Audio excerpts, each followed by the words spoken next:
Assalamualaikum warahmatullahi wabarakatuh. Halo sahabat semuanya, apa kabar? Semoga di pagi yang cerah ini sahabat semuanya dalam keadaan sehat walafiat.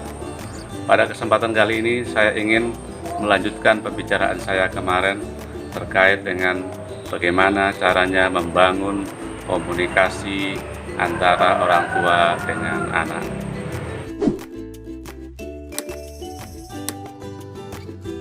Mengingat hanya terjadi kesalahpahaman antara orang tua dengan anak karena kurangnya komunikasi di antara mereka. Yang pertama adalah ciptakan quality time, waktu-waktu yang berkualitas bersama anak-anak. Bisa jadi di pagi hari sambil minum teh, minum kopi, anak dan orang tua berkumpul bersama, mendiskusikan berbagai permasalahan, berbincang-bincang, bermain-main, dan lain sebagainya. Bisa harian, pagi hari, sore hari, atau mingguan, atau bulanan, dan lain sebagainya. Dengan demikian, maka akan terjadi komunikasi antara anak dengan orang tua. Apa keinginan-keinginan anak nanti akan disampaikan, dan apa keinginan-keinginan orang tua, maka di situ akan terjadi sebuah diskusi, sebuah pembicaraan yang hangat, yang sangat anak dan orang tua. Yang kedua, sering memuji kelebihan-kelebihan anak. Setiap anak pasti punya kelebihannya masing-masing. Kita kadangkala terlalu pelit, terlalu bakhil untuk memuji anak. Bahkan kita hanya sering mencemooh, mencela, menjelek-jelekan anak.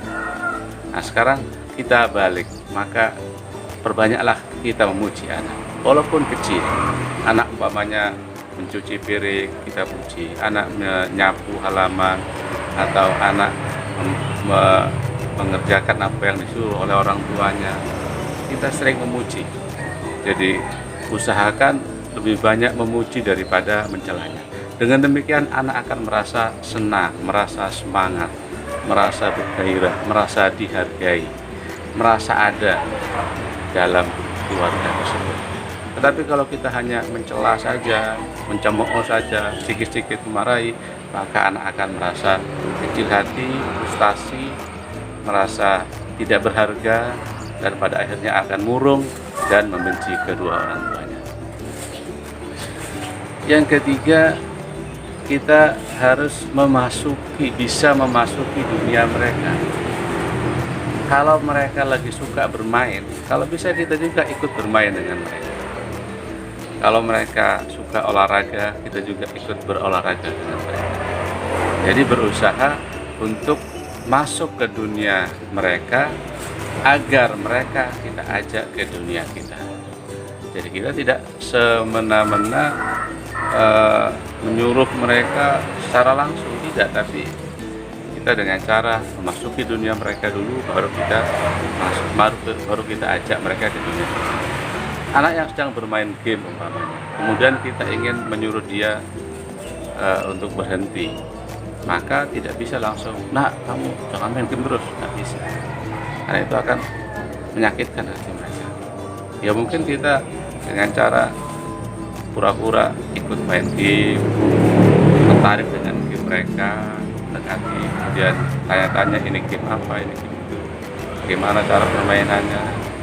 Harus setelah itu kita ajak mereka untuk apa yang kita inginkan, sehingga tidak terasa perintah kita, harapan kita tercapai, tapi anak tidak merasa disakiti, tidak merasa dilecehkan, dan akan terjadi komunikasi yang baik. Yang keempat adalah jangan suka banding-bandingkan anak dengan anak orang lain atau anak kita sendiri. Karena dengan demikian anak akan merasa marah. Kenapa? Karena setiap anak punya potensi yang berbeda-beda, punya bakat yang berbeda-beda, punya keistimewaan yang berbeda-beda. Jadi umpamanya, "Nak, kenapa kamu kok tidak seperti fulan, tidak seperti anaknya ibu, tidak seperti anaknya paman, anaknya adik?" Tidak bisa, karena itu akan melecehkan, menyakitkan hati anak. Jadi kalau mau membandingkan, itu bandingkan dia di masa dulu atau di masa sebelumnya. Dulu kamu nak waktu umur 3 tahun begini sekarang sudah begini, alhamdulillah sudah bisa begini.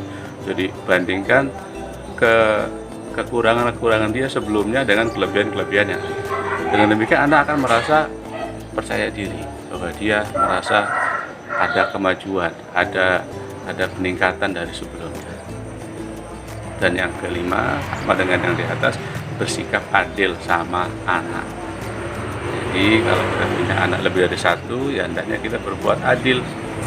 Adil dalam kasih sayang, adil dalam perhatian, adil dalam pemberian, adil dalam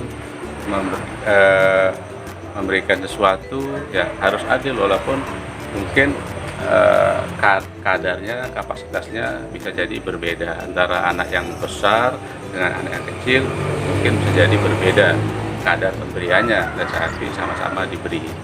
Jadi jangan sampai membeda-bedakan antara anak satu dengan yang lainnya, karena dengan demikian anak akan merasa sakit hati, merasa terdolimi, dan pada akhirnya anak akan benci sama orang tuanya. Padahal orang tuanya tidak berniat untuk mendolimi anaknya, tetapi anak merasa terdolimi dengan perbuatan-perbuatan orang tuanya.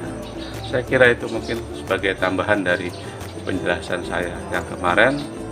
Wassalamualaikum warahmatullahi wabarakatuh.